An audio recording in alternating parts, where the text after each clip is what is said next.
The World Cup was supposed to be football's greatest ever party. 48 teams, 3 nations, 104 matches, a tournament so large, so ambitious, so loud in its promises that FIFA's own president called it the biggest sporting event in human history. And then it actually started. The 2026 FIFA World Cup has officially kicked off, the biggest football tournament in history, with 48 teams playing across 3 countries. But before the dust even settled on the opening ceremony, something had become very clear to anyone paying attention. This tournament didn't just arrive with goals and excitements, it arrived with chaos baked into its foundations. Referees turned away at airports, fans holding valid tickets who can't even get into the country, a national team's flight blocked from entering the United States the day before their opening match, ticket prices so steep that attorneys general across multiple American states have opened formal legal investigations, scientists warning that the stadiums themselves could become dangerous, VAR controversy on day one. And through it all, FIFA's response has been 2 words that have echoed around the world louder than any goal celebration: chill, relax. So today, we're not chilling, we're not relaxing, we're going through every single major controversy that has hit this World Cup right now as the tournament gets underway. Because the story of FIFA 2026 isn't just about football. It's about what happens when the biggest sporting institution on the planet bets everything on the biggest stage in the world and the cracks start showing in real time. If you haven't subscribed yet, now is a perfect moment. Hit that button. There's a lot to get through. Let's start at the beginning, because the problems with this World Cup didn't begin in June 2026. They started long before a single ball was kicked. As far back as January 2025, researchers warned about potential heat risks across most of the host cities, urging FIFA to schedule match kickoffs later into the afternoon or evening. Their argument was that the globe temperature in certain host cities was actually higher than Qatar's had been during the 2022 winter tournament. Let that sit for a second. The World Cup that the whole football world criticized for being in extreme heat. Some cities in the USA were going to be worse. The 48-team showpiece features 104 matches across 16 host cities in Canada, Mexico, and the United States. Cities like Dallas, Houston, Miami, Atlanta, Monterrey, and Guadalajara, where June and July temperatures often exceed 33 degrees Celsius, are set to test players and fans in ways no World Cup ever has before. We got a clear preview of what this could look like during last year's Club World Cup, also held in the US. During that tournament, a match in Charlotte was delayed for 2 hours due to lightning and took nearly 5 hours to complete. That marked the 6th weather-related delay in the first 50 matches of the tournament, despite no rainfall at the venue itself. The Global Players Union, FIFPro, raised concerns during that event, stating that 2 specific matches should have been postponed due to temperatures exceeding their maximum recommended threshold. FIFA's answer? In December 2025, they announced that all matches at the 2026 World Cup would include a mandatory 3-minute hydration break in each half. 3 minutes. Scientists asked for it to be doubled to at least 6. FIFA gave 3. Scientists warned that 14 of the 16 World Cup stadiums could exceed potentially dangerous heat levels. In parts of northern Mexico and the southern US, temperatures are likely to push beyond 30 degrees Celsius during matches. That's the heat story, and it's still unfolding as the tournament plays on. But heat was just the opening act. Now let's talk about the issue that has genuinely shaken this tournament before the opening whistle even blew: visa denials. At least 1 referee from Somalia and 1 Iraqi team staff member were denied entry at U.S. airports in the days leading up to the tournament. Dozens of fans from countries such as Morocco were also denied travel visas, despite being valid ticket holders. Think about that. People who bought tickets, who saved money, who planned international travel for the World Cup were told they could not come. Not because they did anything wrong, not because their tickets were invalid, because of immigration restrictions. Journalists also faced widespread visa denials or single-entry limits. Iran's federation reportedly claimed the U.S. would only allow their team to enter one day before any given match. Multiple team staff members and federation leaders had their applications rejected. The case that captured everyone's attention was that of Omar Artan, the CAF Best Male Referee of 2025. Artan was set to become the first ever Somali referee to referee at a World Cup. He was denied entry in Miami as he took up his duties, a historic moment for African football, for Somali football, taken away at an airport. There were also complications with Iran's training arrangements, with the team's base camp relocated to Tijuana, Mexico due to entry concerns. And what did FIFA's president say when asked about all of this? Chill and relax. Those exact words on a press conference. That quote instantly went global.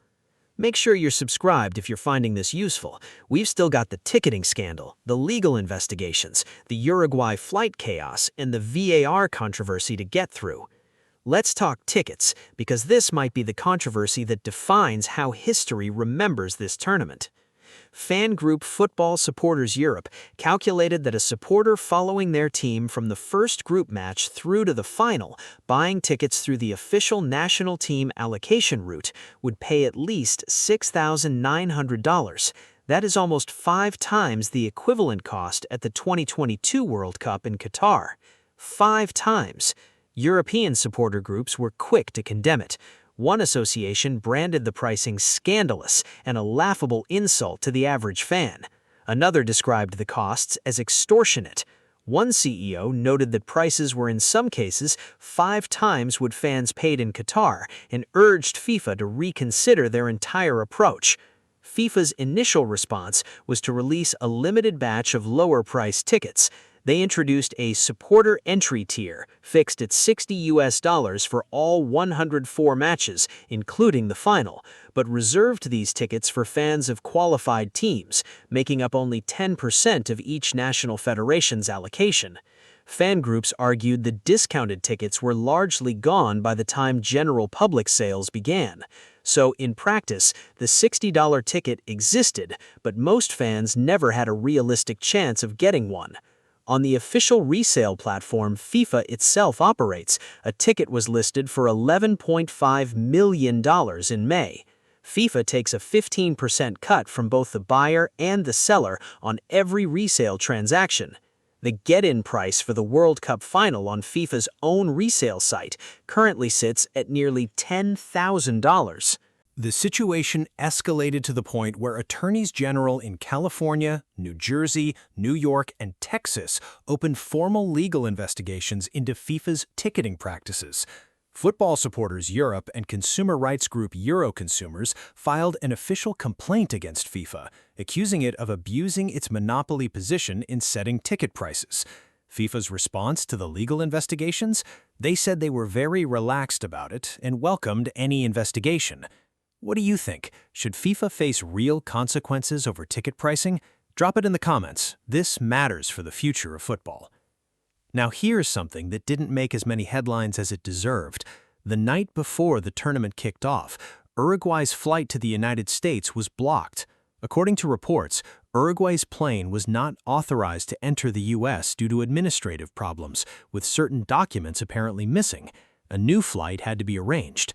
Uruguay were set to face Saudi Arabia in Miami, and the timing could not have been worse. The delay meant that manager Marcelo Bielsa's scheduled press conference had to be suspended, creating tension between the Uruguayan Football Federation and FIFA. This is June 14, 2026. The tournament is already begun, and a national team is being blocked from flying in the day before their first match. FIFA had already been under fire for a string of off-pitch issues. England had training equipment stolen ahead of their arrival in Kansas City, though most of it was later recovered.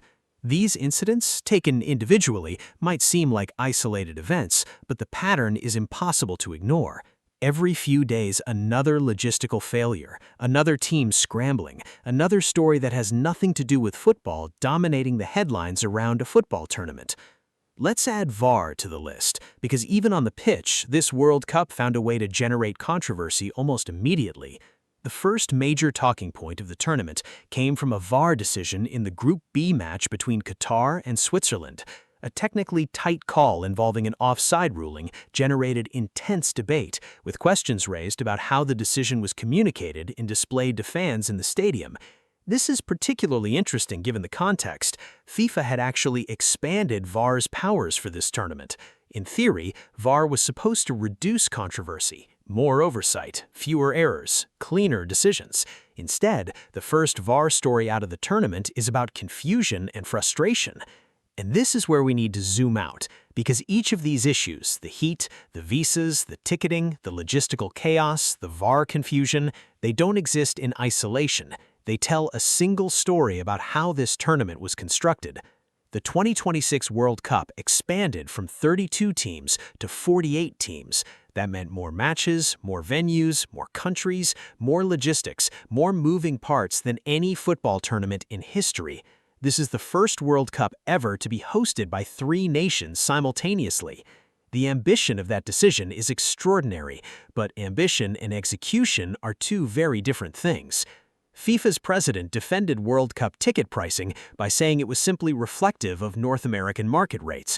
He reportedly said the organization had received 500 million ticket requests for 2026, compared to just 50 million combined for the previous 2 tournaments. And you can see FIFA's perspective. The demand is real. The commercial opportunity is real. North America is the largest sports entertainment market on the planet. There's a logic to everything they did. But football isn't just a commercial product, it's a community. It's the sport that more than any other belongs to everyone, to the fan who saved 3 months' salary to travel across the world and watch their team, to the referee from a smaller nation experiencing a once-in-a-lifetime moment, to the family that can't afford a $10,000 ticket to the final. When FIFA loses sight of that, it doesn't just create controversy, it creates a disconnect between the world's most popular sport and the people who love it most. Subscribe if you've been watching this channel. We cover everything FIFA is not saying publicly, and this tournament is going to give us a lot to talk about. So, where does this leave us? The World Cup is underway. The matches are being played. There will be goals, upsets, moments of brilliance that remind everyone why this tournament matters. That part is already happening. But the questions around this edition of the World Cup aren't going to disappear. They're going to follow every kick of the ball. What happens if serious heat injuries occur to players during matches? What happens if more national delegations face visa problems as the knockout rounds draw in teams from parts of the world with more complex travel situations? What happens if the ticketing investigations by multiple U.S. state attorneys general produce actual findings? And perhaps the biggest question of all, what does this mean for FIFA's long-term credibility as the administrator of the world's game? The organization that is supposed to protect football's soul, protect its fans, protect its players, is it actually doing that?